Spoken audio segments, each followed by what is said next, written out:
비가 오나 눈이 오나 강남역, 광화문, 보신각 등지에서 수백 수천 명이 모여 한 목소리를 냈습니다. 하지만 이런 사실에 대해 아는 사람은 당시 현장을 지나던 행인 말고는 별로 없습니다. 이들은 왜 거리로 나왔고 언론은 왜 여기에 대해 보도하지 않는 걸까요? 여러분의 고정관념을 깰 이 믿기지 않고 믿고 싶지도 않은 충격적인 세계사적 대사기극의 피해자는 바로 유권자 여러분입니다.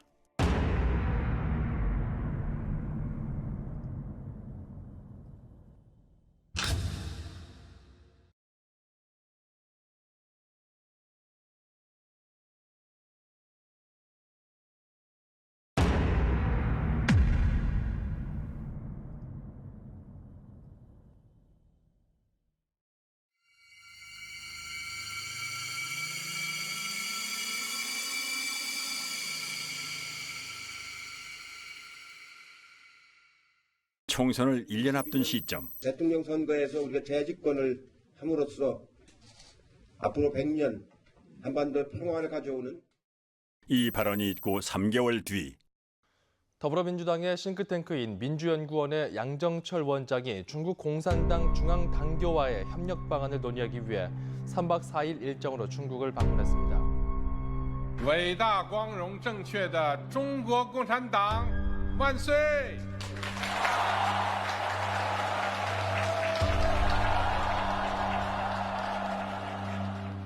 그는 자유민주주의와 프롤레타리아 일당 독재 체제 사이에 어떤 공유할 만한 가치가 있다고 판단한 걸까요? 중공중앙당교와 협약을 맺은 다음 날 그는 심천으로 날아가 천재 프로그래머들이 즐비한 세계적인 IT 기업 텐센트를 찾아갑니다.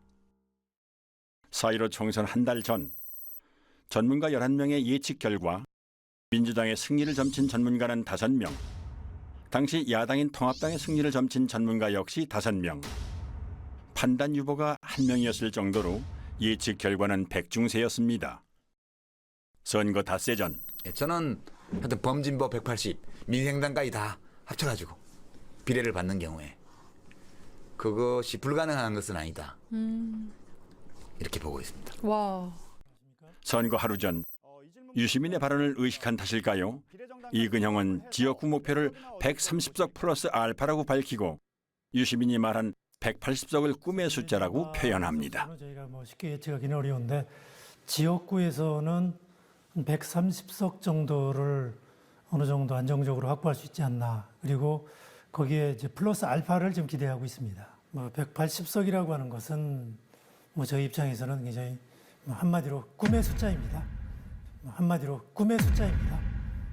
저도 과거에는 부활못이었어요. 저도 이제 특별감찰관실이나 그 국회 부의장실에서 부정선거 제보나 이런 것들을 접한 적이 있습니다. 그런데 그때는 이상한 사람들이다. 말도 안 되는 그런 거를 이렇게 가져오냐라고 해가지고 사실 제대로 살펴보지도 않았어요. 그냥 부활못이었죠. 그런데 이제 선거 모의 소송을 하게 되고 증거 보전을 하게 되고 이 부정선거의 증거들을 보면 볼수록 심각한 부정선거가 있었던 거예요.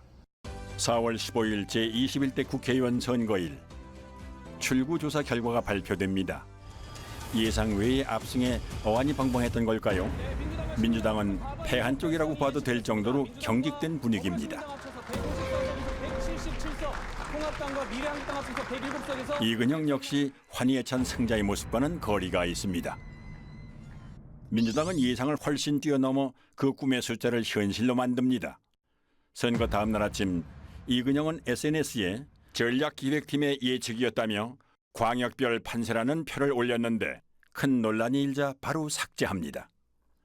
그 표에는 지역별 예상 득표와 함께 비례대표 17석을 뺀 실제 민주당의 지역구 획득 의석수와 정확히 일치하는 163이라는 숫자가 적혀 있었던 것입니다. 특히 괄호 안에 사전투표 보정값이란 표현은 시뮬레이션을 통해 사전투표를 조작한 값이 아니냐는 의심을 불러일으켰습니다. 실현 불가능하다던 꿈의 숫자를 그는 왜 예측이라고 하며 갖고 있었을까요? 더불어민주당이 미래통합당을 누르고 압승했습니다. 민주당은 지역구와 비례대표 의석을 모두 합해서 전체 의석의 5분의 3인 180석 선을 넘겼습니다. 16년 만에 단독 과반을 차지한 것을 뛰어넘어서 사실상 개헌을 제외한 거의 모든 안건을 단독으로 처리할 수 있게 됐습니다. 유례 없는 공룡 여당이 탄생한 겁니다. 반면 미래통합당은 비례정당까지 합해서 개헌 저지선인 101석을 턱걸이로 방어하는 참패를 당했습니다. 그런데 민주당 대선의 1등 공신인 양정철은 예상대로 나온 결과가 무엇이 그리 엄청나고 두려운지 입술까지 파르르 떱니다. 너무 엄청난 결과를 만들어 주셔서 무섭기도 하고 두렵기도 하고 너무 엄청난 결과를 이근영도 비슷한 말을 자주 남깁니다. 선거를 대승리로 이끈 이들은 대체 무엇이 그리 두려웠던 걸까요? 저도 선거를 한 30년 이상 분석을 했지만 이렇게 압도적으로 여당이 승리할 거라는 거는 전혀 예측 못했습니다. 예. 투표는 크게 선거일 전에 하는 사전투표와 선거일 당일에 하는 당일투표로 나누어지지요. 그런데 선관위에서는 투표소 내의 모든 CCTV를 가리도록 규정하고 있습니다. 이 때문에 전국의 투표소는 투표자 수 부풀리기나 기타 의심할 만한 불법 행위에 대해 사후 확인조차 할 수 없게 되어 있는 사각지대입니다. 2018년 지방선거와 2020년 국회의원 선거의 투표자를 비교해 볼까요? 당일 투표자는 고작 13만여 명 늘어난 반면 사전 투표자는 무려 310만 명이라는 기형적인 증가를 보입니다. 당일 투표자가 1%도 안 되게 늘어난 반면 사전 투표자는 36% 가까이 증가한 것입니다. 여기에 선관위가 발행한 유권자 의식조사는 의미 있는 방증을 하나 더 제공해 줍니다. 4.15 총선에서 투표를 한 사람만을 대상으로 행한 이 조사에서는 사전 투표와 당일 투표 중 어느 쪽을 했는지를 물었습니다. 이런 문항은 정치 성향과 무관하고 굳이 허위로 답할 이유가 없으므로 신뢰도가 높다고 할 수 있습니다. 공식 개표 결과에서는 사전투표 비율이 40%대였지만 설문조사에서는 고작 29%밖에는 안 됩니다. 여기서 당일 투표자 수는 상대적으로 덜 조작됐을 것으로 추정되므로 실제 투표자 수와 차이가 없다고 가정할 때 당일 투표를 한 1,724만여 명이 전체 투표자의 70.9%이므로 전체 투표자의 29.1%를 차지하는 사전 투표자 수는 1,174만여 명이 아니라 707만여 명이 나옵니다. 무려 466만여 명, 65.9%가 부풀려졌다는 얘기가 됩니다. 한편 부천 신중동 사전투표소의 투표자 수는 18,210명이었습니다. 이는 평균 4.7초당 1명이 투표했음을 의미하는데요. 코로나 때문에 발열 체크, 장갑 착용 등의 추가 절차까지 있던 상황임을 고려할 때 과연 가능한 투표 속도였을지 의문스럽습니다. 게다가 사전투표소는 당일투표소보다 훨씬 적어 비율로는 당일투표소가 4곳일 때 사전투표소는 1곳꼴이었습니다. 사전투표소보다는 당일투표소가 집 가까이에 있을 확률이 훨씬 높죠. 따라서 부득이한 경우가 아니라면 집 근처에 당일투표소를 놔두고 굳이 먼 사전투표소까지 찾아가는 고생을 사서 할 사람이 얼마나 될까요? 그것도 코로나가 한창인 시기에 말이죠. 이쯤 되면 투표소의 CCTV를 가린 여러 이유 중에는 실제 투표하러 오는 인원수를 파악하지 못하도록 하기 위함도 있지 않았을까 의심이 됩니다. 총선 직후 투표지를 삼립방 상자로 운반하는 장면이 포착돼 논란이 일기도 했습니다. 가능성은 크게 두 가지입니다. 다량의 가짜 투표지 혼입으로 인한 상자 부족 또는 가짜 투표지를 채워놓은 상자. 어느 쪽이든 삼립방 상자가 직전 총선에 비해 3배 가까이 비상식적으로 증가한 사전투표자와 연관이 있다는 사실만은 분명합니다. 표 부풀리기는 실물뿐만이 아니라 디지털로도 이루어집니다. 수상한 정황은 충남 부여에서 목격됐습니다. 당시 현장의 개표 참관인들은 다음과 같이 진술합니다. 1번에 기표한 투표지가 지나치게 많이 나왔는데 재분류를 하면 역전됐다. 2번 후보표는 재확인용으로 많이 분류됐다. 주로 사전투표지에서 그런 현상이 발생했다. 개표 사무원은 참관인들의 항의에 못 이겨 전자개표기와 연결돼 있는 노트북을 재부팅하고 개표기를 리셋했습니다. 그러자 1번 후보표가 많이 나왔던 처음 결과와는 상반되게 2번 후보표가 많이 나온 것입니다. 이런 이유 때문에 부자랄들은 투표지 분류기라는 용어 대신 전자개표기라는 용어를 사용합니다. 상당히 저조해요. 전반적으로 지금 개표가 어떻게 진행되고 있습니까? 최첨단 전자개표기 960대를 도입하여 960대의 그 전자개표기가 투표지를 분류하면 2002년 도입 당시 자랑스럽게 불리던 전자개표기라는 명칭은 슬그머니 바뀝니다. 멀쩡한 전자개표기를 투표지 분류기라고 부르는 건 법률상 전자개표기는 재보궐, 지자체 선거 등 작은 규모의 선거에만 쓰도록 현행법이 정해져 있기 때문에 전국 규모의 선거에도 전자개표기를 쓸 경우 불법이 되므로 굳이 투표지 분류기라고 부르는 것입니다. 그런데 비례대표 선거를 수개표했음에도 불구하고 개표 시간은 이전 총선에 비해 불과 1시간 36분, 20.4%밖에는 늘어나지 않았습니다. 투표자 수가 19.2% 증가한 점을 감안하면 수개표와 별반 차이가 없습니다. 대체 무엇 때문에 쓰는 기계인지 의문스럽습니다. 참고로 2024년 총선에는 길이 47cm의 투표지까지 사용할 수 있는 신형 전자개표기가 도입됩니다. 전자개표기를 이용한 미심쩍은 조작 방법은 또 있습니다. 투표지를 분류할 때 전자개표기와 연결되어 있는 노트북 화면에서는 투표지가 한 장씩 스캔됨을 확인할 수 있는데요. 무작위로 섞여 있는 투표지에서 한 후보의 표만 계속 나올 수는 없으므로 정상적인 상황이라면 기표도장이 이렇게 왔다 갔다 해야 됩니다. 그런데 잠시 후 민주당 후보의 표만 계속 스캔되는 믿지 못할 광경이 목격됐습니다.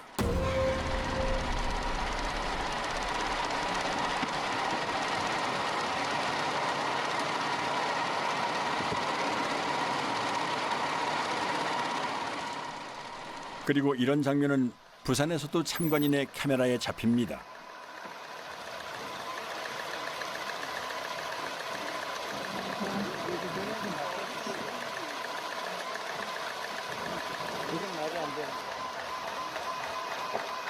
이제 하체계가 들어가. 선별을 해놨나 봐요.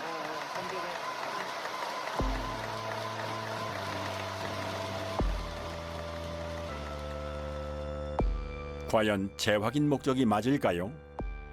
중복 스캔에 대해 선관위에도 질의하고 내부 지침도 확인했지만 그런 내용은 없었습니다. 오히려 분류된 투표지를 다시 통과시키면 투표수가 많아지게 되니 유의하라는 빨강색 주의 문구가 있었습니다. 재확인이라는 구실로 부풀린 득표수와 투표지 수를 맞추는 작업이라는 생각이 강하게 듭니다. 이 장면은 부자랄들에게는 너무나 유명합니다.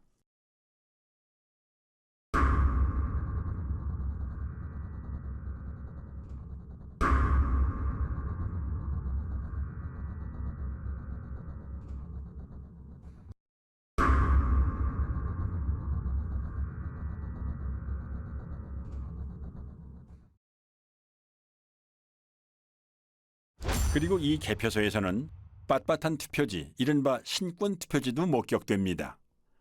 투표 사무원 손 타고 투표함에 넣을 때 접히고 접히지 않더라도 안에서 하중에 눌리고 개표소 테이블에서 눌리고 이리저리 휩쓸리고 개표 사무원 손까지 타는 투표지가 이렇게 흐트러짐이 없이 신권 지폐 같을 수가 있을까요? 이 밖에도 곳곳의 개표소에서는 전혀 접힌 흔적이 없는 역대 최장의 비례대표 사전투표지와 롤 용지로 출력되므로 절단면이 매끈할 수밖에는 없음에도 불구하고 절단면이 거친 관외 사전투표지 다발 등 상식적으로 납득할 수 없는 투표지들이 목격됐습니다. 전북 전주에서는 교부된 투표용지 수보다 투표함에 넣은 투표지 수가 10장이 더 많이 나온 해괴한 일도 있었습니다. 해명할 방법이 없는 선관위는 이 어처구니 없는 숫자를 지금까지도 홈페이지에 그대로 게재해놓고 있습니다. 이렇게 부풀려진 표는 선거 직후 가장 뜨거운 이슈였던 사전투표와 당일투표 간의 비상식적인 괴리를 만들어냈습니다. 2016년 총선 서울 지역의 히스토그램을 살펴보지요. X축은 사전투표 득표율에서 당일투표 득표율을 뺀 차이를 나타냅니다. 즉, 사전투표 득표율이 당일투표 득표율보다 크면 양수이므로 0을 기준으로 오른쪽, 사전투표 득표율이 당일투표 득표율보다 작으면 음수이므로 0을 기준으로 왼쪽에 위치하게 됩니다. 그리고 Y축은 음면동의 숫자를 나타냅니다. 파란색인 민주당과 빨강색인 새누리당이 중앙에 0쪽으로 몰려 있음을 알 수 있습니다. 사전투표와 당일투표의 차이가 크지 않다는 의미입니다. 그럼 2020년 4.15 총선 때의 그래프를 볼까요? 좌우가 대칭된 데칼코마니입니다. 민주당은 모두 양수 쪽에 있으므로 모든 지역에서 사전투표 득표율이 당일 투표보다 더 높았다는 의미이고, 반대로 통합당은 모두 음수 쪽에 있으므로 모든 지역에서 사전투표 득표율이 더 낮았다는 의미입니다. 민주당은 10%포인트 이상 높은 곳이 대부분이고, 통합당은 반대로 마이너스 10%포인트보다 더 낮은 곳이 대부분입니다. 정의당이나 국가혁명배당금당, 무소속이 중앙에 집중되어 있는 것과 대조적입니다. 조작이 주로 민주당과 통합당을 대상으로 행해졌음을 알 수 있습니다. 수백만의 인구가 4년 만에 행한 투표 결과가 이렇게 판이할 수 있을까요? 이번에는 지도로 한 번 살펴보지요. 사전투표 득표율에서 당일투표 득표율을 뺀 차이가 민주당은 플러스 20% 쪽으로, 통합당은 마이너스 20% 쪽으로 확연히 갈립니다. 어떻게 이렇게 상반될 수 있을까요? 코로나로 외출을 꺼리는 마당에 오히려 사전투표율이 사상 최고를 기록하고 28년 만에 최고 투표율을 기록한 점도 의아하지만, 수백 명도 아니고 수천만의 인구가 일사불란하게 집단행동을 해서 일방적으로 민주당 지지자들만 사전투표에 몰렸다는 점은 쉽게 납득이 가지 않는 부분입니다. 부부층들은 말합니다. 사전투표에 적극 참여하는 청년층 중에는 민주당 지지자 비율이 높기 때문에 사전투표는 민주당이 유리하다고 말이지요. 그러나 이것은 엄연한 거짓 정보입니다. 사전투표에 가장 참여도가 높은 연령대는 보수 성향이 강한 장년층으로 60대가 1위, 70대가 2위, 3위도 50대였습니다. 그럼에도 불구하고 사전투표 득표율에 있어 거의 모든 선거구에서 민주당은 10에서 20% 정도 더 높았고, 통합당은 그만큼 더 낮았던 것입니다. 당일 관내 관리는 득표율이 크게 납니다. 근데 그게 뭐냐면 전 세계적으로 공통으로 인정되는 통계적 공유입니다. 근데 우리나라 사람들만 몰라요. 고등학교까지 나오면 다 배우고 다 납득이 되는 그 툴을 가지고 전체 우리 253개 선거판을 딱 분석을 하면 통계적 공리, 확률적 수식, 그 다음에 대수적 수식을 가지면 다 부정이 됩니다. 이건 너무 심각한 거예요. 허병기 교수는 고등학교 교과 과정에서 가르치는 기초적인 통계 공리를 적용하여 선관위가 발표한 후보자들의 득표 수가 실제로 나올 확률을 계산했습니다. 각 선거구에서 관내 사전, 관외 사전, 당일 득표율이 모두 거의 동일하게 나와야 하는 것이 통계의 법칙이지만 4.15 총선 때 선관위가 발표한 양당의 득표수는 이런 기형적인 히스토그램을 만들어냅니다. 왼쪽부터 살펴보면 민주당의 경우 관내 사전투표 득표율이 당일 투표 득표율보다 같거나 높은 현상이 전체 253개 선거구 중 한 곳만을 뺀 252개 선거구에서 일어났다는 의미이고, 통합당의 경우 이런 선거구가 전체 선거구 중 3곳밖에는 안 됐다는 의미입니다. 관외 사전투표에서도 이런 현상은 동일하게 나타났고, 민주당의 경우 사전투표와 당일투표의 득표율을 합친 전체 합계가 당일투표 득표율보다 같거나 높은 현상이 모든 선거구에서 나타난 반면 통합당의 경우 고작 2개의 선거구에서만 나타났습니다. 한마디로 사전투표에서 민주당이 비상식적으로 강세를 보였음을 의미하는데요. 이런 현상이 발생할 수 있는 확률은 0이나 마찬가지입니다. 전체 득표율과 당일 득표율의 차이가 선관위 발표대로 될 확률은 2의 253승분의 1, 즉 동전 253개를 던져서 동시에 같은 면이 나올 수 있는 확률로 이는 수천만 유권자들의 비밀 자유선거에서는 절대로 만들어질 수 없는 결과입니다. 그런데 이런 선거 결과는 컴퓨터 프로그래밍을 사용하면 단 몇 줄의 명령어로 쉽게 만들어낼 수 있습니다. 허 교수는 수학적 증명을 통해 전국 253개 선거구 중 광주의 광산구 갑과 광산구 을 2개 선거구를 제외한 나머지 251개 선거구에서 프로그래밍을 이용한 선거 조작이 일어났다는 것을 밝혀냈습니다.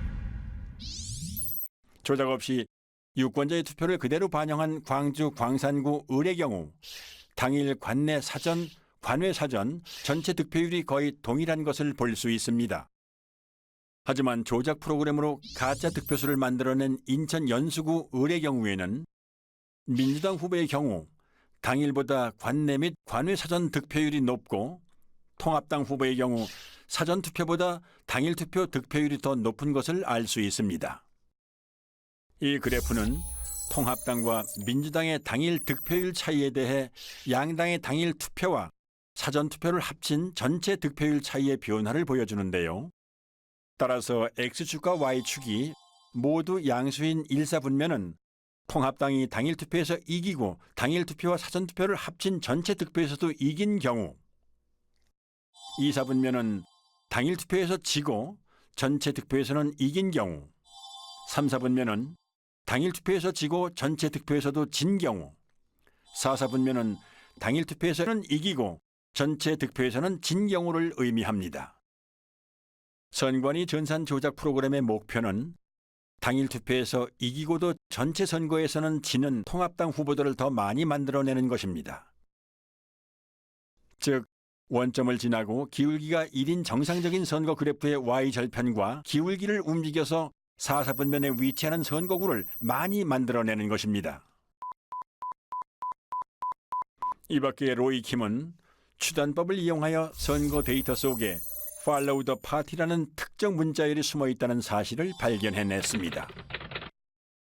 이처럼 선관위 데이터에서 특정한 문자열이 나왔다는 사실은 선관위 데이터가 유권자의 투표로 자연스럽게 생성된 숫자들이 아니라 누군가 선관위 데이터에 손을 댄 흔적이 문자열로 남았다는 의미가 됩니다.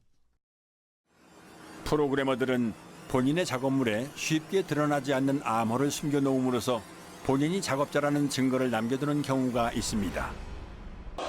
永远跟党走永远跟党走永远跟党走永远跟党走 영원히 당을 따르라는 중국 공산당 구호인 영원근당주에서 영원을 빼고 당을 따르라는 부분을 영문으로 옮긴 Follow the Party.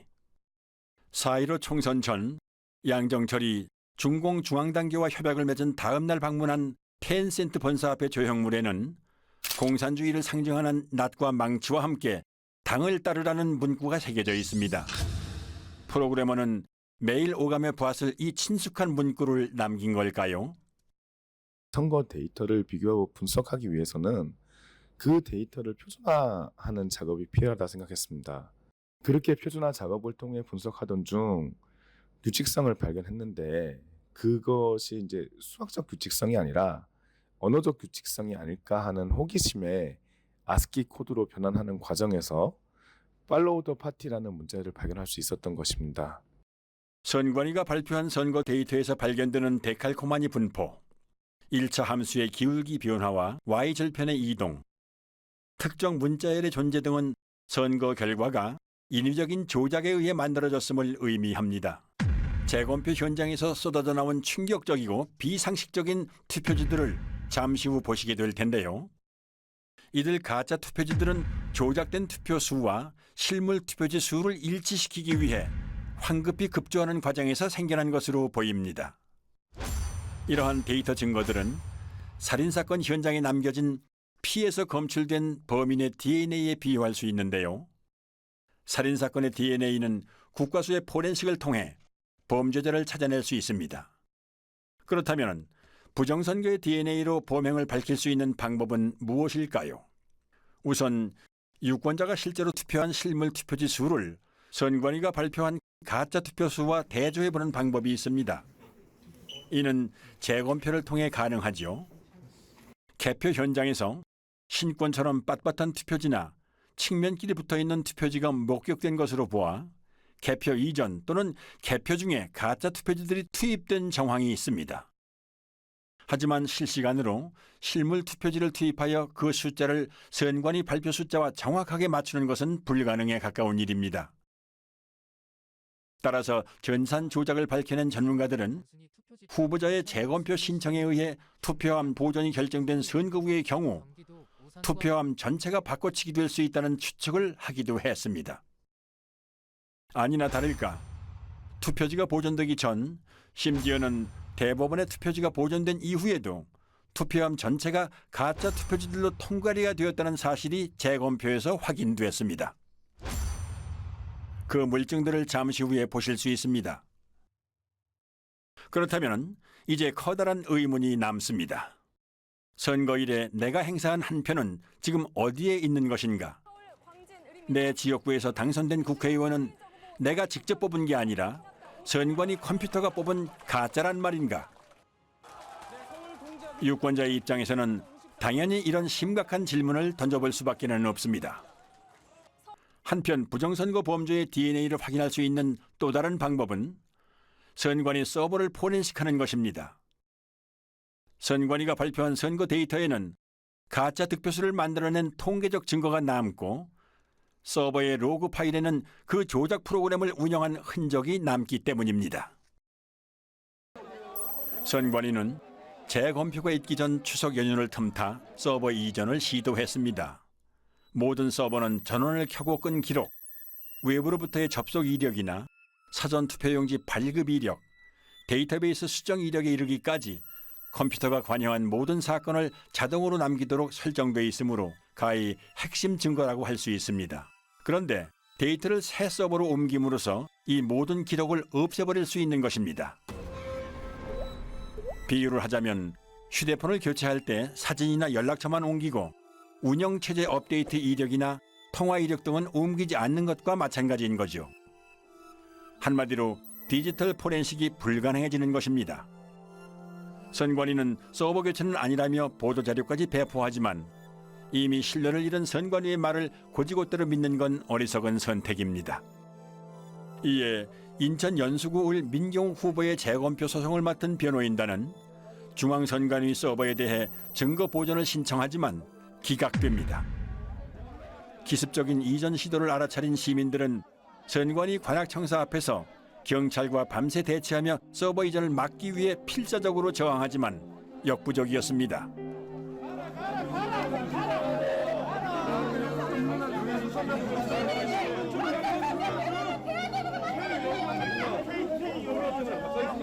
서버 빼가지 마십시오. 이 서버는 증거입니다, 증거.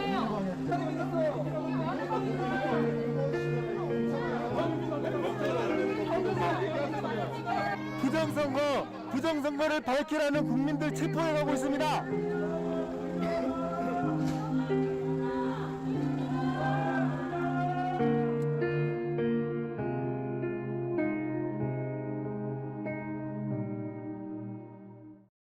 선관위는 이 물음에 답해야 합니다. 부정선거 범죄의 DNA가 어떻게 선관위가 발표하는 선거 데이터에 남게 되었는지, 우리 유권자들이 던진 진짜 투표지들은 지금 어디에 있는지, 포렌식의 핵심 증거가 되는 선관위 서버는 왜 빼돌렸고 지금 어디에 있는지, 만일 선관위가 이실직고하지 않는다면 수사를 통해 부정선거 범죄자를 검거하고 진실을 밝혀내야 합니다. 총선 직후 인터넷에는 비상식적인 선거 결과에 대한 의심의 글이 잇따라 올라왔습니다. 집단지성의 뜨거운 토론이 이어졌고 밤잠을 줄여가며 만든 다양한 분석 자료도 올라왔습니다. 사람들의 의심은 커져갔고 마침내 부정선거임을 확신한 사람들이 거리로 나와 부정선거 규명을 외쳤습니다. 검정 옷차림에 검정 우산을 든 블랙 시위가 전국 곳곳에서 일어났고 단체가 만들어졌습니다.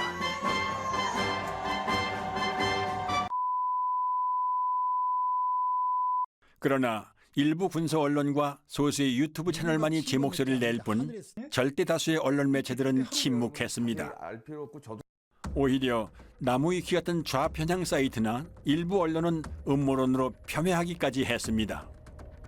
진중권은 부정선거 의혹을 제기하는 사람들을 정신병자 취급했습니다. 아군에게 총구를 겨누는 사람도 있었습니다.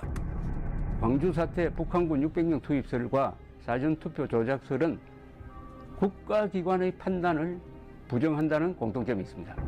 중앙선관위의 투개표 관리는 세계적 공정성을 인정받고 그 음모를 기가 막히게 만들어내는 생산공장이 김어준을 비롯한 그 집단들이 존재하죠. 지금 보수 진영에도 그 음모론이 파고들었습니다. KBS의 기자들은 선배이기도 한 민경욱 대표를 비아냥거리기까지 했습니다. 말도 안 되는 소리 하지 마시고 4년 뒤에 잘 하세요. Follow the party, man. Follow the party. 이거 BGM으로 막 파리 음악 틀어줘요. 이렇게. Party, man. 이거 나올 때다 둠시 했을 건데 공들여 기사를 안 보기 시작했어요. 그러니까 이만희가 재림 예수일 수 있는 거지. 그런 거지. 이만희가 재림 예수일 수도 있죠. 우리가 모르지. 그랑 똑같은 거야. Follow the party 몰라. 알고 싶지도 않아. 정작 최대 피해자인 미래통합당은 꿀먹은 벙어리였습니다. 아니 몇몇은 오히려 민 대표 등 의혹을 제기하는 사람들을 비난하고 성토했습니다.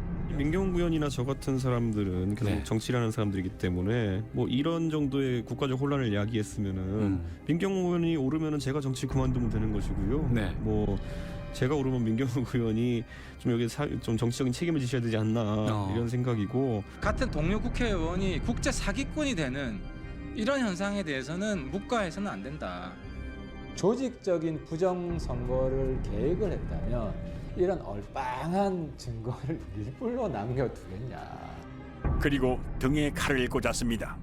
총선 부정선거 의혹을 제기해온 민경욱 전 의원이라든가 과격한 발언으로 논란이 됐던 김소연 변호사 등이 자리를 내려놓게 됐습니다.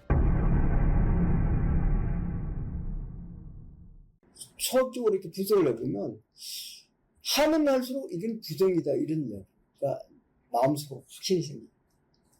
이건 100% 부정이다. 그 예를 0.001%가 부정이 아니다 그게 아니라 100% 부정이라고 나온다. 관내 당일이 일어날 그 여기 선거 이번에 4.15 선거가 일어날 확률을 계산해 보면 몇 경분이 이래 돼요. 이 선거판은 도저히 이 세상에 존재하지 않는 선거 결과라는 게. 경기도 구리시 개표장에서 참관인으로 활동했던 이종원 씨는 색상이 다른 투표지들을 수상하게 여겨 선관위 직원에게 이의를 제기했지만 묵살당합니다. 그래서 경찰에 다시 신고하지만 선관위가 경찰의 진입까지 막았고 그 와중에 타인에게 건네받은 기표 안 된 투표용지 6장을 민경욱 대표에게 제공하는 공익 제보를 합니다. 신고를 했었습니다. 경찰이 개표 참관까지 들어와서 확인하는 중 선관위 사람으로 보이는 사람들한테 쫓겨났습니다. 그 중에 누군가가 저한테 의혹이 있으니 이것도 신고를 하세요 하고 주셨던 투표 용지가 제가 우리 옆에 계시는 민경욱 의원님한테 전달하게 된 동기입니다. 앞으로 사법기관이라든지 검찰이라든지 특별히 선관위라든지 이런 데 조사에 응해서 성실히 제가 조사할 용의가. 결국 이 의인은 절도를 했다는 누명을 쓰고 구속 수사까지 받은 끝에 1년 6개월이란 긴 기간을 복역합니다. 의심스러울 때는 피고인의 이익으로 판단한다는 형사법의 대원칙을 뭉개버린 엽기적인 판결이었습니다. 당시 실형을 확정한 대법원 3부에는 선관위원장 노정희가 소속되어 있었습니다. 한편 언론은 민 대표가 투표용지를 오인했다며 날조 보도까지 합니다. 일련 번호가 붙어 있는 당일 투표지입니다. 당일 투표지입니다. 또 민의원의 주장과 달리 해당 용지는 사전 투표가 아닌 본 투표용인 것으로 드러났습니다. 중앙선관위 조사 결과 민의원이 입수한 투표용지 6장은 사전 투표가 아니라 총선 당일 본투표 뒤 남은 용지였습니다. 모든 언론사는 선관위가 악의적으로 왜곡한 보도자료를 그대로 받아 쓴 걸까요? 아니면 알아서 충성한 걸까요?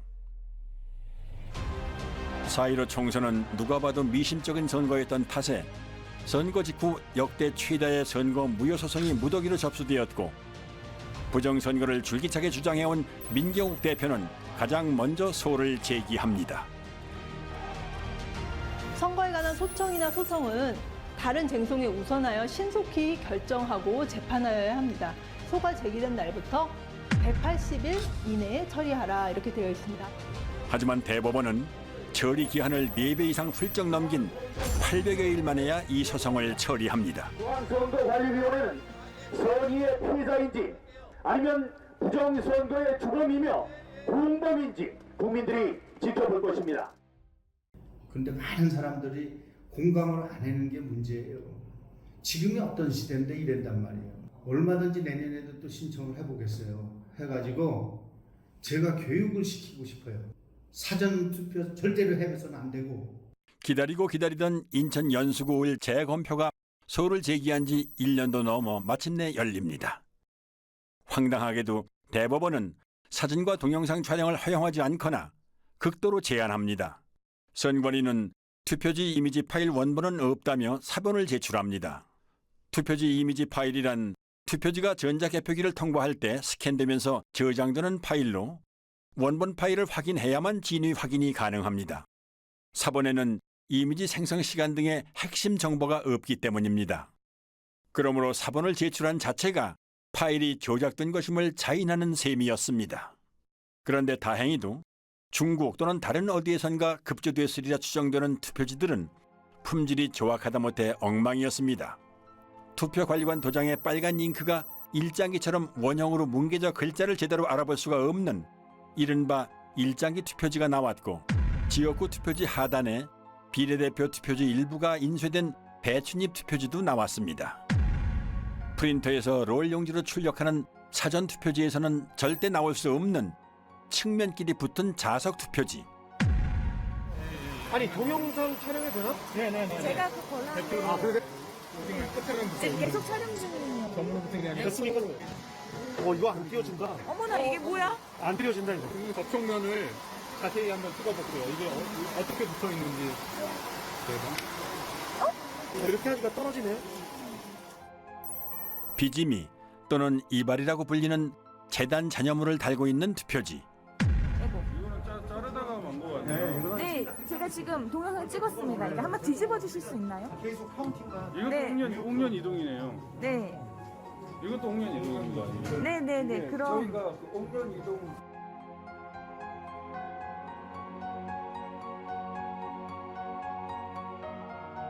인쇄소에서 쓰는 접착제인 머리풀, 일명 댄너리풀이 측면에 붙어있는 투표지와 이 접착제가 투표지 면에 묻어 서로 들러붙은 투표지. 그래서 이게 한번 뜯어봅니다. 네, 뜯어볼게요.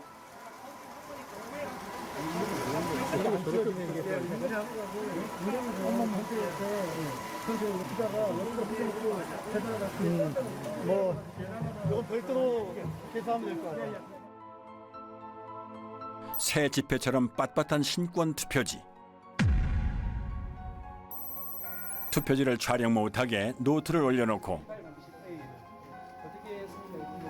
손으로 가립니다.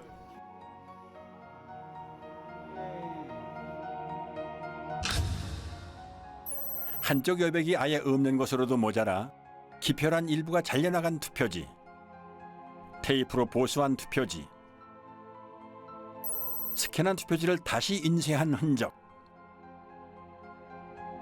재검표 현장은 그야말로 엽기적인 투표지의 전시장이었습니다. 물론 증인신문 때 해당 투표소의 사무원들은 투표 당시 그런 투표지를 보지 못했다고 증언합니다. 민경욱 대표는 이런 투표용지에 투표한 사람을 찾는다며 10억 원을 내걸고 신문에 전면 광고까지 냈지만 그런 투표용지에 투표를 한 사람은 아직까지도 나오질 않고 있습니다. 첫 번째 재검표인 만큼 주요 언론에서도 보도를 했습니다. 단 선관위의 이미지 파일 원본 인멸이나 비정상적인 투표지가 쏟아져 나왔다는 언급은 이런 반구도 없는 편파적인 보도였습니다. 재검표 전후의 표 차이도 279표나 났지만 이를 문제 삼는 언론 역시 없었습니다. 재검표장에 일어나는 일들을 국민들이 알면은 가만 안 있겠죠. 재검표장에서 무수히 나온 가짜 투표지들을 보면 부정선거가 없었다라고 생각할 수가 없습니다. 투표함을 개봉을 하는데 특히 사전투표함을 개봉만 하면 정말 이것은 희상천외한 이상투표지들이 쏟아졌단 말입니다. 그것을 보면서 저는 진짜 충격을 받고 소름이 끼칠 정도였습니다. 스캔해갖고 다시 인쇄했다는 게 확인이 되는 게 뭐냐면 TMC 340에서 프린터에서 있는 투표지가 나오면 망점이 이렇게 점막이 이렇게 프린터로 막 풀어진 게 보이는데 이 파주권은 없어요. 망점이 없어요. 다 뭉그러졌어요. 이게 프린터에서 뭉그러질 수가 없거든요. 프린터 아무리 잉크를 막 또 붙인다고 해도 뭉그러질 수가 없어요. 박용찬 후보 지금 당협위원장께서 그때 증거 보전 때 사진을 잘 찍어 놓으셨어요. 그래서 휴대폰에 그 사진을 선명하게 보관한 후에 이렇게 칭칭 감고 도장을 찍고 한 모습을 사진을 잘 찍어 두셨던 겁니다. 그리고 이제 마음을 단단히 먹고 이번에 재검표를 하러 가면 반드시 비교를 해보리라 이렇게 이제 마음을 먹고 갔던 거죠. 근데 가서 대조를 해보니까 유관상 안 맞는 거예요. 그러면은 뭐 가짜 투표지를 다 갖다 놓고 우리 뭐 하는 짓이냐 이런 참 의구심을 가지면서 그 재검표에 늘 임해했었습니다. 결국 이제 그거를 국투본 이름으로 고발을 하고 고발 대리인 자격으로 제가 이제 영등포 경찰서 고발인 진술까지 하러 갔습니다. 근데 나중에 보니까 어이없는 이제 수사 중지 결정을 내려놓고 있는 거예요. 뭐 이게 누가 했는지도 알 수 없고 그러니까 범인이 나타날 때까지 수사 중지한다. 다른 선거구의 재검표에서도 이상한 투표지들이 쏟아져 나왔습니다. 경남 양산 을에 관외 사전투표지 7천여 장 중 일그러진 타원형 기표 도장이 3천여 장 나왔습니다. 관외 사전투표지라는 말은 이 기괴한 투표지들이 전국 각지에서 모였다는 의미입니다. 이런 괴이한 일이 발생할 확률은 얼마나 될까요? 또한 정규용지 중량인 평량 100g보다 50%나 무거운 150g짜리 투표지 다발도 나왔고 자석 투표지, 한쪽 여백이 없는 투표지, 그리고 영등포구 을에서는 미사용 투표지 중 일련 번호가 아예 없는 투표지도 나왔습니다. 신고는 약방의 감초입니다. 오산에서는 투표지를 가로지르는 검은 줄도 발견됐습니다. 이 투표지들은 엄격한 품질 검사를 통과해야 납품 가능한 당일 투표지입니다. 여기 뭐 점이 찍힌다든가 뭐 티가 들어간다든가 하면 안 되죠. 측면이 너덜거리는 테이프 붙은 투표지와 접착제 붙은 투표지, 검표한 옛날 기차표 같은 투표지, 테이프 접화면이 맞지도 않는 투표지, 비스듬히 잘려나간 측면에 도장까지 이상한 투표지, 사람이 아니라 인쇄기가 찍은 듯한 기표 도장,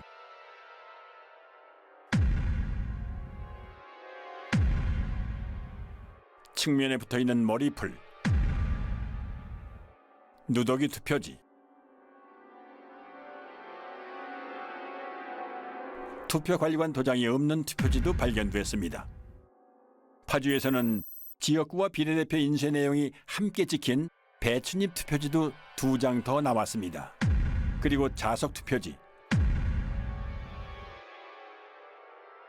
3장짜리도 보입니다. 상단에 빨간 화살표 모양이 붙어있는 화살표 투표지도 나왔습니다. 안 나오면 섭섭한 신권 투표지, 한 장씩 절취하여 교부하는 일련 번호를 한꺼번에 여러 장 자르다 만 투표지, 새 종이 같은 빳빳함은 차치하고 이런 잔여물이 롤 용지에서 나올 수 있나요? 여기에 투표용지는 분류 시 종이가 걸리는 것을 방지하기 위해 종이가 접힌 후 원 상태로 회복하는 기능이 적용된 특수 재질을 사용하고 있습니다.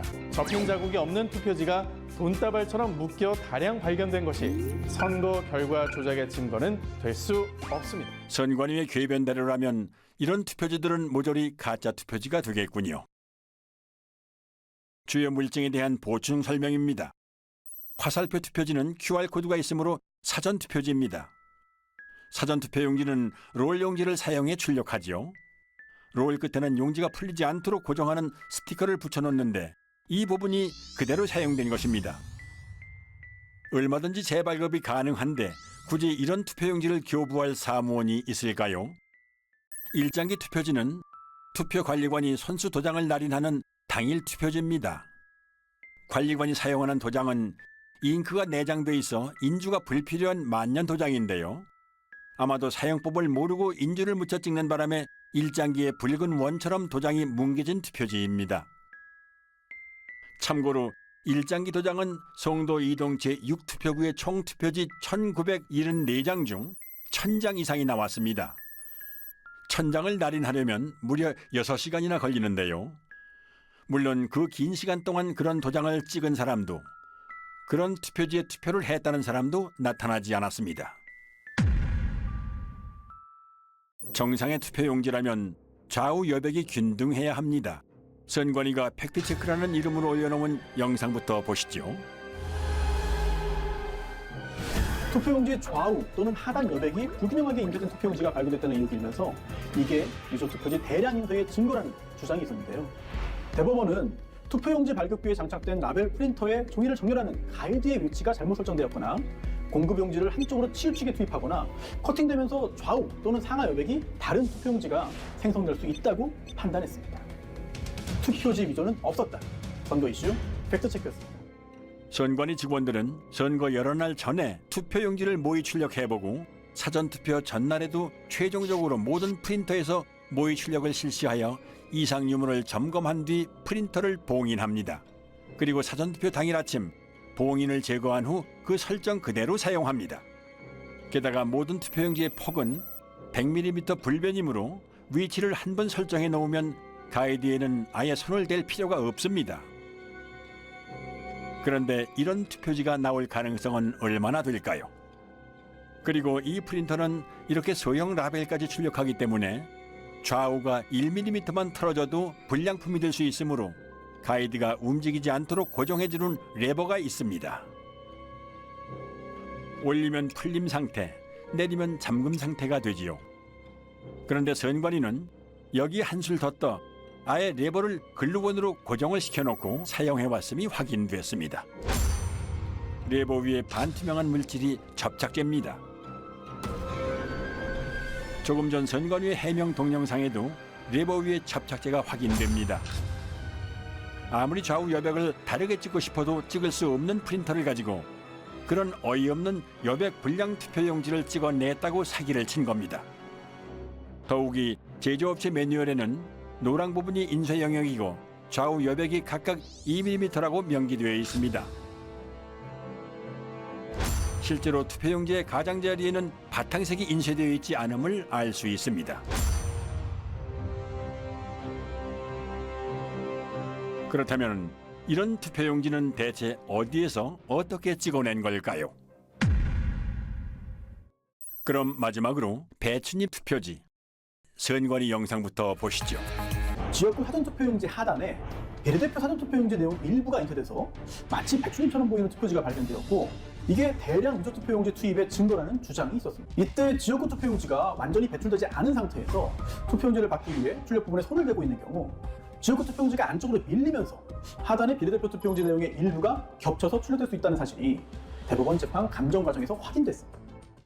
그리고 이건 선거 무효소송 때 선관위 측에서 재연 가능하다면서 제출한 영상입니다.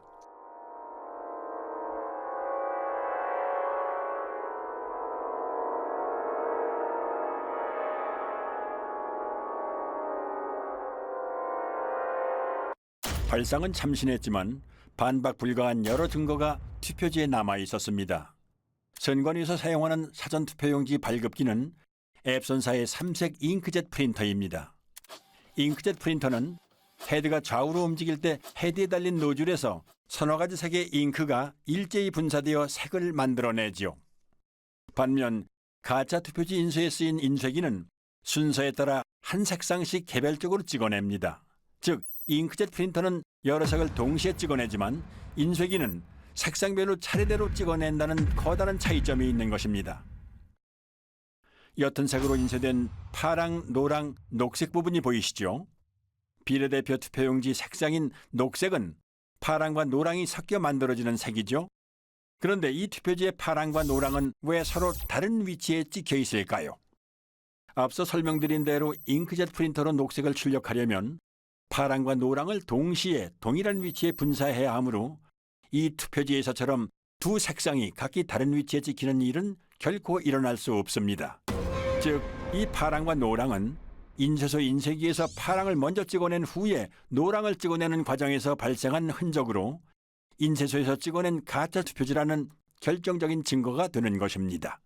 또한 국회의원 선거 투표라는 글자가 곡면을 따라 인쇄된 것도 원통을 사용하는 인쇄기 인쇄의 흔적입니다.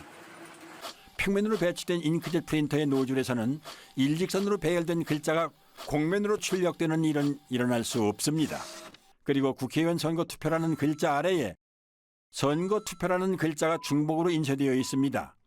희미하게 보이는 노란 글자까지 치면 최소 3개입니다. 게다가 빨간 선관위 청인도 얼핏 보이는 것만 최소 2개입니다. 설마 투표 사무원이 2번 이상 여러 번 갖다 댔다고 하지는 않겠지요. 또한 한국경제당 아래에 위치한 친박신당이 더 위에 찍힌 것도 설명할 수 없는 부분입니다. 참고로 이런 인쇄 분량은 인쇄 중 찢긴 용지 일부가 원통에 달라붙은 것을 모르고 계속 작업할 때 일어나는 현상입니다. 사실 배춧잎 투표지의 증거는 이것 하나만으로도 충분합니다. 투표용지 출력에는 낱장이 용지가 아니라 이어져 있는 롤 용지를 사용하므로 앞에 투표용지가 절단되는 순간 다음 투표용지는 이미 상당 부분 인쇄를 마친 상태가 됩니다. 즉, 지역구 투표용지가 배출될 때 비례대표 투표용지 가장 윗부분의 선거명과 청인은 이미 인쇄를 마친 상태인 것입니다. 이 영상을 한번 보시죠. 선거용지 2장을 받으면 지역구 투표용지 배출에 바로 이어서 비례대표 투표용지가 나오는 모습입니다. 아무리 재빨리 들이민다 해도 비례대표 투표용지 상단부에 선거명과 청인은 찍힐 틈을 허용하지 않습니다. 그러므로 이런 현상은 일어날 수 없는 것입니다. 제가 그랬습니다. 대법관님, 원상회복 종이, 형상기억 종이 선관위한테 좀 가져오라고 해주십시오. 대법관은 세 분한테 박준 변호사가 가가지고 이건 인쇄해서 제대로 거지 우리 국민들이 찍은 투표지가 아니다라고 이렇게 설명을 했더니 조재현이라는 그 대법관이 안 듣겠다고 고개를 돌려버렸어요. 어이없는 사실은 투표지 중량을 비교하거나 루페로 인쇄 상태만 비교해봐도 쉽게 진위를 파악할 수 있음에도 불구하고 대법관들이 이런 요청을 묵살했다는 점, 그리고 이런 표들이 유효표로 인정됐다는 점입니다. 정말 다 바꿔놨었습니다. 사전투표, 당일투표 전부 가짜였습니다. 금촌 이동 투표로 경우에는 투표로에는 이상 투표지들이 기재됐는데 관리관 날인 없이 약수무장이 나갔다. 또 그 번호표 미절치 상태로 한 장이 나갔다. 오전 시작할 무렵에 그런 일이 벌어졌다고 기재되어 손글씨로 되어 있습니다. 그러니까 누군가가 분명히 적은 것이죠. 그렇다면 이것은 재검표 때 나온 금촌 이동 이투표소 투표지들은 진정한 투표지가 아니고 뭔가 바꿔치기 된 투표지가 아니냐. 이상하다. 투표록에는 투표관리관의 실수로 도장을 찍지 못했다라고 이렇게 20장을 찍지 못했다고 했는데 재검표장에는 전부 다 찍혀서 나온 이런 특이한 현상이 있어요. 개표장의 투표지들과 재검표장의 투표지들이 다르다라는 얘기죠. 이런 빳빳한 이런 성질뿐만 아니라 투표록, 개표록에 있어서의 그런 심각한 차이도 이런 부정선거를 입증하는 그 증거라고 할 것입니다. 촌 이동 투표소 경우에는 상당히 이제 우리 이때까지 많은 의혹들이 어떻게 보면 정점에 이른 그런 사례로 볼 수 있지 않을까. 물론 비례대표 투표지 같은 것들이 이제 검증되어서 막 열렸다면 거기도 감당할 수 없는 물증들이 있었을 거라고 생각됩니다. 근데 그 부분들이 다 닫혀버린 상태로 지금 현재 우리에게 남아있는 것 중에서 상당히 강력하게 이렇게 현상을 보여주는 부분이 아닌가 생각합니다. 이 사람들이 한 번도 하지 않은 게 있습니다. 비례대표 투표함을 하나도 열지 못했어요. 비례대표 투표함을 하나도 열지 못한 이유가 있겠죠. 너무나 엄청난 정보들이 쏟아질까 봐 두려웠던 거죠. 비례대표 투표지에 대한 중요성은 초기부터 강조되었습니다. 워낙 이게 길어가지고 특별히 위조하기가 어렵다. 표시가 많이 날 거다. 이렇게 생각했기 때문에 처음부터 증거 보전을 할 때부터 문제가 됐습니다. 증거 보전을 할 때 비례대표 투표지까지 하도록 법원 명령이 나왔는데 선관위 국장급에 해당되는 사람이 그 지역국장인가요? 아니 판사를 막 그렇게 판사의 권위도 무시하고 그거를 증거 보전을 못하게 했거든요. 그리고 뒤에 따라가서 했거든요. 이미 뭔가 또 손을 썼겠죠. 아마도. 그러니까 그때부터 벌써 비례대표 투표지가 자기들에게 엄청나게 약점이 있었던 거죠. 비례대표 선거 무효 소송은 3년 만에 재판을 열었는데 그 첫 기일에 모든 증거 신청을 기각하고 바로 변론을 종결하고 선고기일을 잡고 기각 판결을 내렸다는 말입니다. 이런 재판이 있을 수 있습니까? 참고로 자유통일당이 제기한 비례대표 선거 무효소송 주심인 민유숙 대법관은 투표지에 대한 확인은 물론이고 이렇다 할 변론 기회조차 부여하지 않고 서둘러 소를 기각해버리는 불법적인 행보를 보였습니다.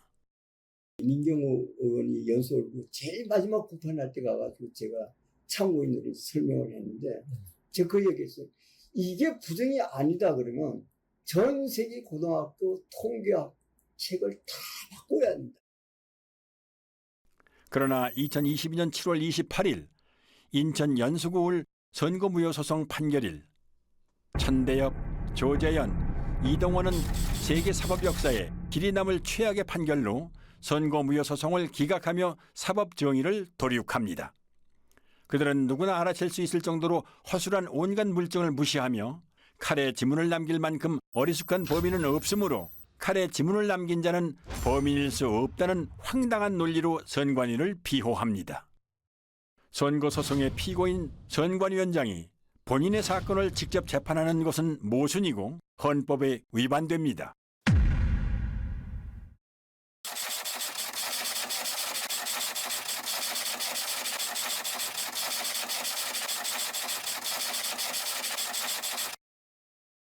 (4월 15일) 총선 선거 무효 소송을 기각했습니다. 법원의 판단을 존중합니다. 지난 2년간 우리 사회는 부정선거 논란으로 국민적 불신과 갈등이라는 엄청난 사회적 비용을 치러야 했습니다. 그나마 후손들에게 그나마 덜 욕을 먹으려면 불명예를 회복하려면 지금이라도 양심선언하고 제대로 재판해야 된다. 그렇게 생각을 합니다.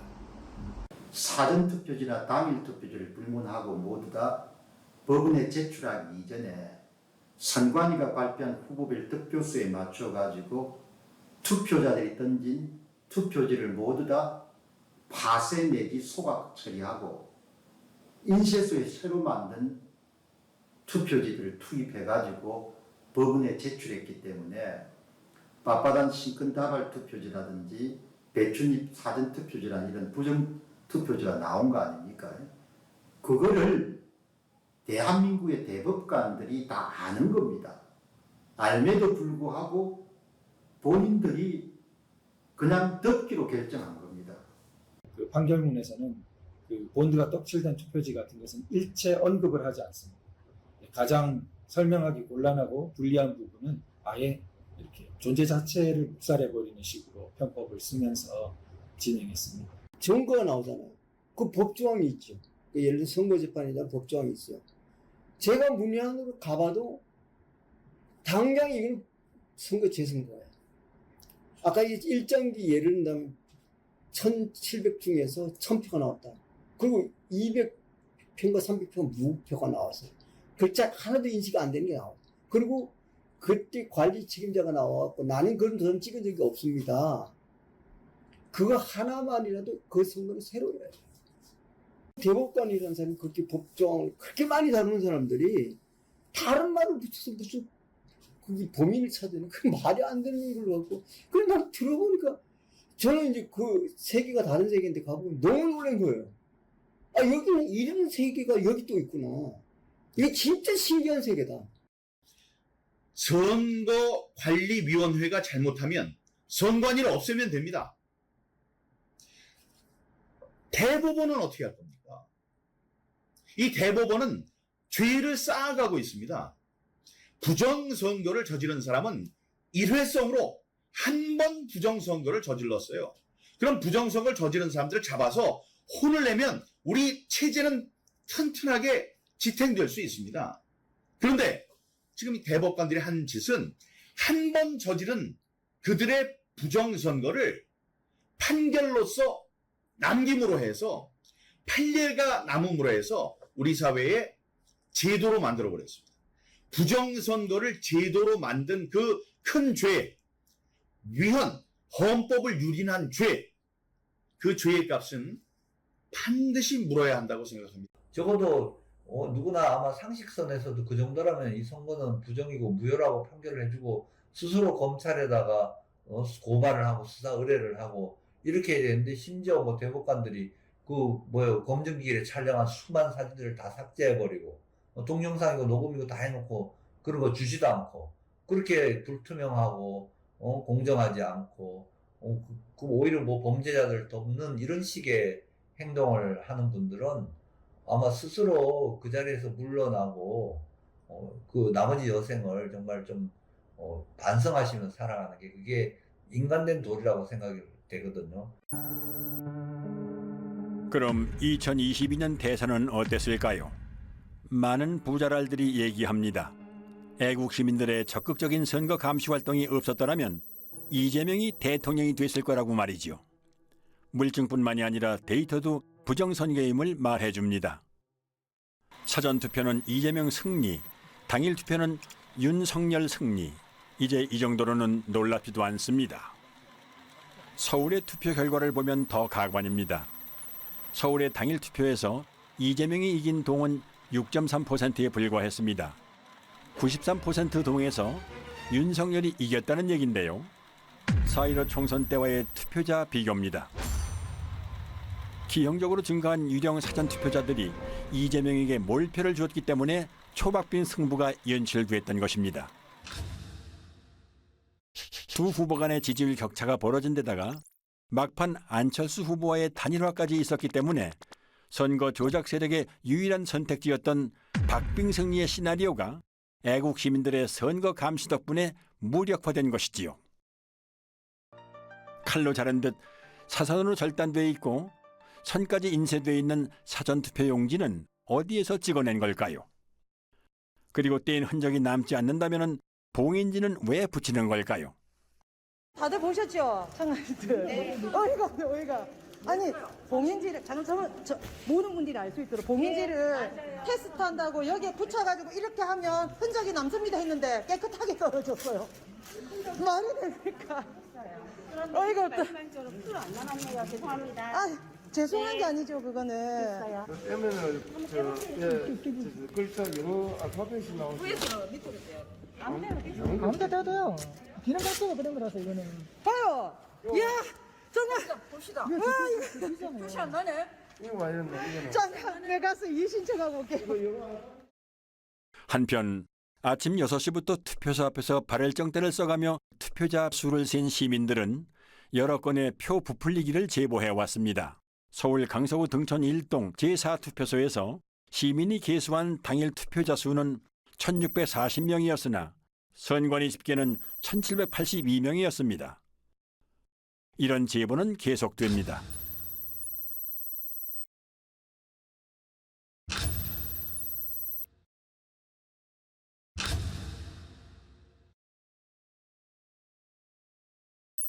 국민의 참정권 유리는 정권이 바뀐 후에도 여전히 계속되고 있습니다.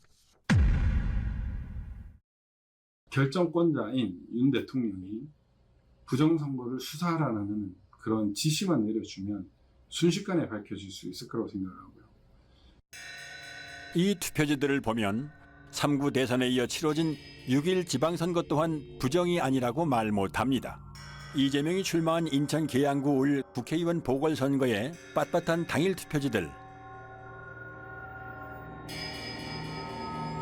그리고 새로 산 벽돌책 같은 교육감 투표지들, 일련 번호가 절취 안 된 투표지들은 투표 사무원이 절취하는 걸 깜빡 잊었다 치더라도 자르다만 투표지는 있을 수가 없습니다.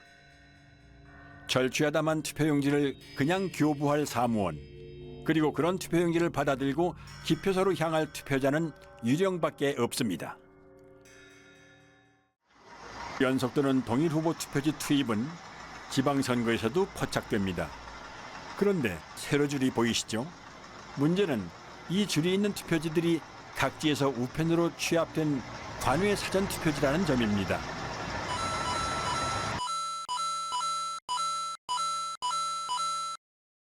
눈 깜빡할 사이에 줄이 있는 투표지 10장이 연속으로 지나갔습니다. 경자 위에 희미하게 짧은 줄이 있는 첫 번째 투표지에는 죽전 이동이라고 찍혀 있는 것 같군요. 두 번째, 세 번째, 네 번째 투표지는 정자 이동이 찍혀 있는 듯합니다. 다섯 번째는 서현 일동으로 보이는군요. 여섯 번째 투표지는 판독이 힘든데요. 공주의 옥령동 아니면 진주의 옥봉동일까요? 일곱 번째는 정자 2동, 여덟 번째는 정자 1동, 아홉 번째는 희흥동인가요?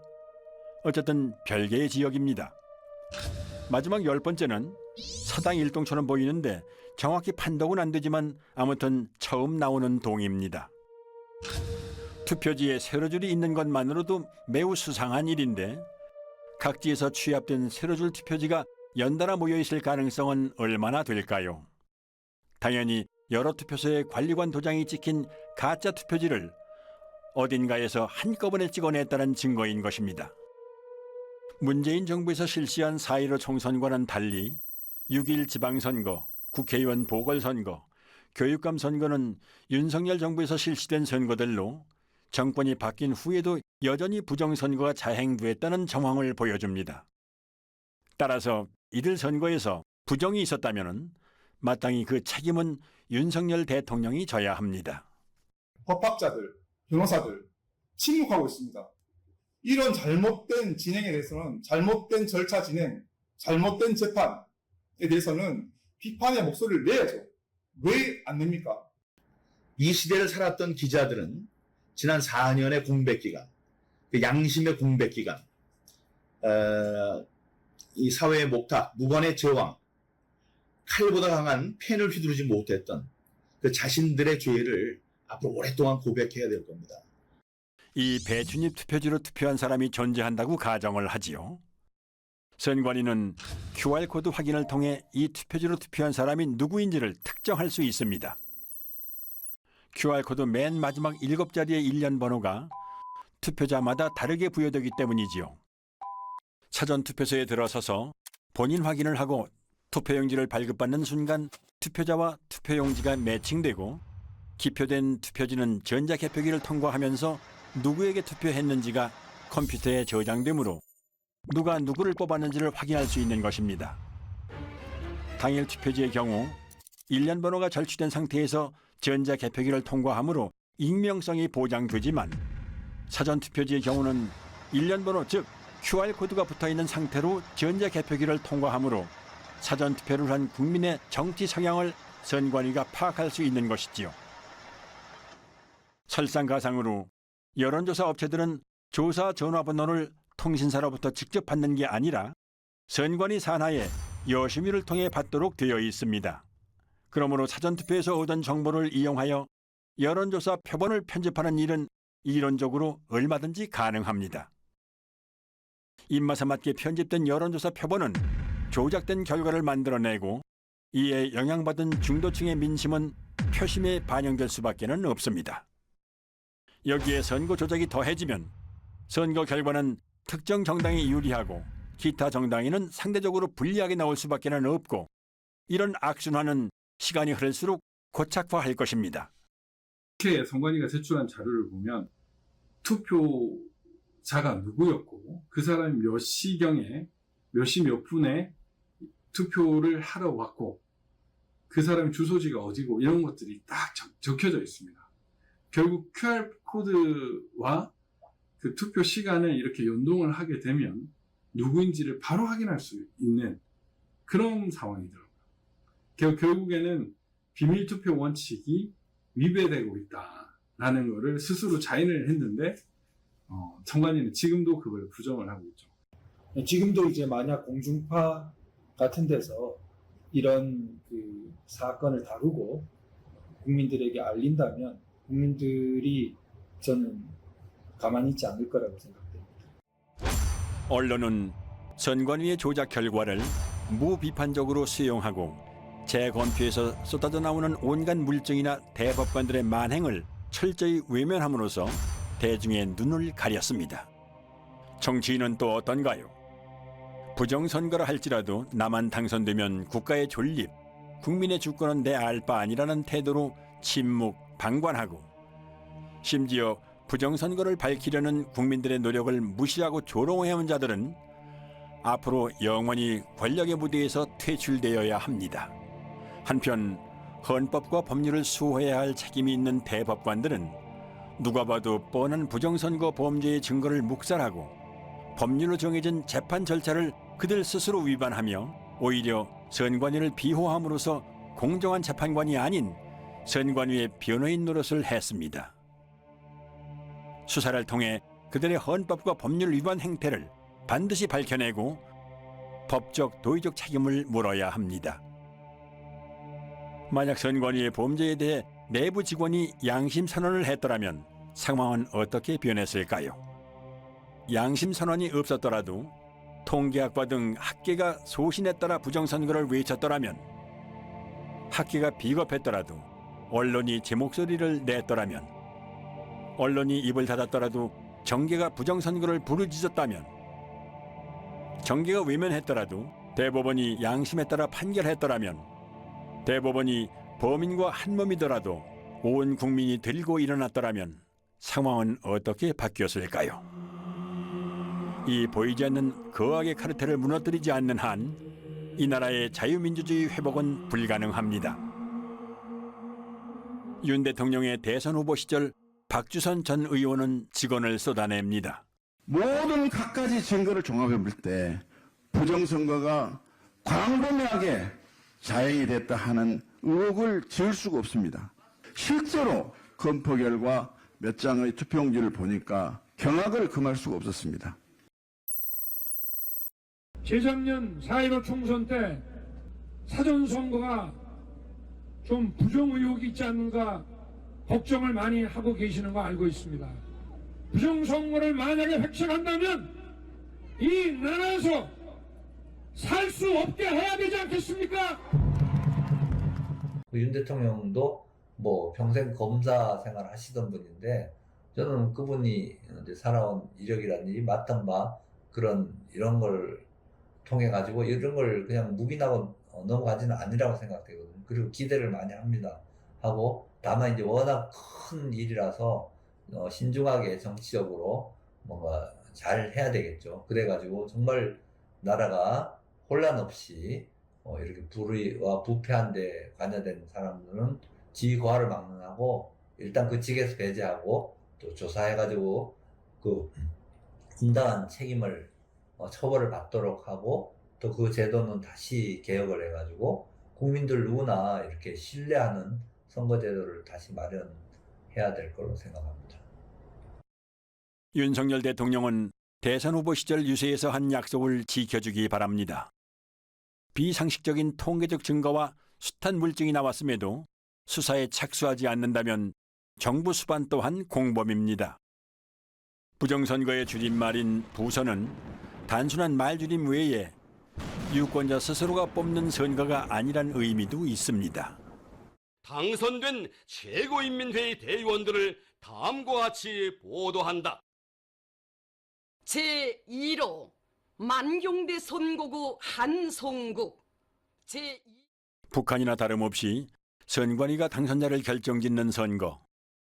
부선은 좌우의 문제가 아닙니다. 정상과 비정상, 준법과 범법, 정의냐 불의냐의 문제입니다. 헌법기관인 중앙선거관리위원회는 대체 국민을 얼마나 우습게 보았길래 이런 상상 불가한 사기극을 꾸밀 수 있었을까요? 부정선거 사용. 특정 정치 세력이 선관위하고 야합이 돼가지고 30년, 50년 장기 집권을 한다고 한번 생각해 보시기 바랍니다. 나라에 뭐가 남겠습니까? 선거가 무너진다는 것은 모든 질서가 다 무너지는 것이고, 그러면 이제 선거를 장악한 사람들 뭘 원하겠습니까? 자기들끼리 해먹을 거 아닙니까? 자기들끼리 해먹기 위해 가지고 결국은 외세와 결탁하게 될 것이고, 그 외세가 결국은 중국 공산당이 될 거 아닙니까? 우리가 체제를 유지할 수가 없는 거죠. 이거를 한국 사람들이 그냥 묵인하고 넘어가겠다. 뭐 그럼 노예로 사는 겁니다.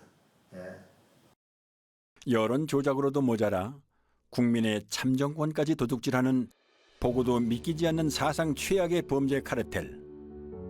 체제의 근간을 위협하는 이 거악의 범죄 집단을 해체하고 다시 정상적인 자유민주주의 국가를 되찾기 위해 부정선거는 하루빨리 규명되고 재발 방지를 위한 대수술에 착수해야 합니다. 1960년 3.15 부정선거에 분노한 중고등학생, 대학생들이 정확히 한갑자를 돌아 60년의 세월이 흐른 2020년 힘들게 지켜온 자유민주주의가 무너질지도 모른다는 위기감에 또다시 거리로 나오셨습니다. 백발의 등도 굽었지만 나라를 염려하는 뜨거운 마음만은 60년 전 그대로 간직한 채 거리로 나오셨습니다. 이제는 60여 년 전 거리로 나온 청년들에게 빚을 갚아야 할 때입니다. 4.15는 발음나는 대로 의미를 부여한다면 이렇게 쓸 수 있습니다. 역사상 으뜸가는 오점, 영원히 지워지지 않을 커다란 오점이 남았습니다. 세상은 부정선거 같은 일이 어떻게 있을 수 있느냐는 듯 마냥 평화로워 보이지만 지금 우리가 살고 있는 곳은 국민 주권을 유린한 거악의 부정선거 카르텔이 국회의원을 만들고 대통령을 만드는 끔찍한 독재 국가입니다. 나는 헌법을 준수하고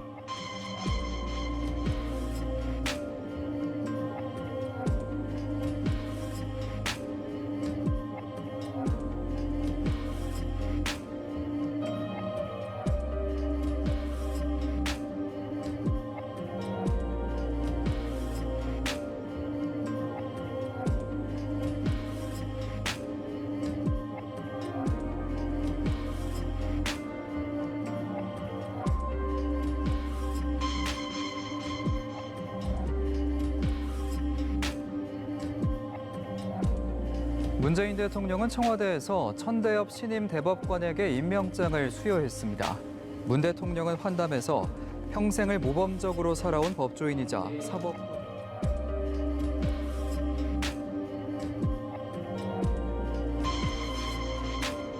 천대엽이라는 대법관이 저에게 이렇게 얘기를 했는데 전 아직도 그 목소리가 잊혀지질 않습니다. 저를 한번 믿어주세요라고 했어요. 손짓도 하면서. 저를 한번 믿어주세요.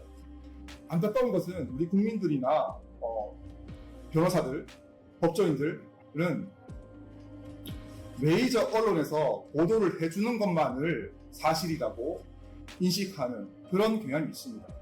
그래서 그분들은 메이저 언론이 보도를 하지 않으니 그런 사실은 없는 것이다 라고 인식을 하는 것이 아닌가. 우리 국민의힘은 결정적 변화를 통해서 대한민국을 희망이 살아 숨쉬는 나라, 공정과 상식이 통하는 나라로 만들어 가겠습니다.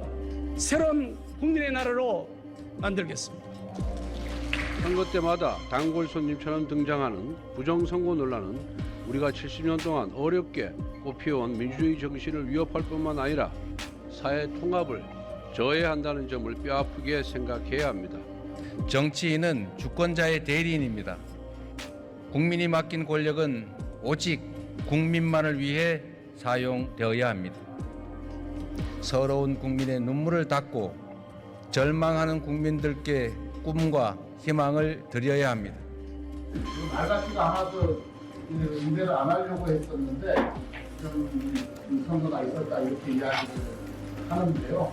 물론 우리 국민들께서 그 이야기에 그나마 귀를 기울이시는 분은 아무도 없는 것 같습니다. 아직도 10% 이야기를 하고 있는 사람들을 보면 안타깝습니다.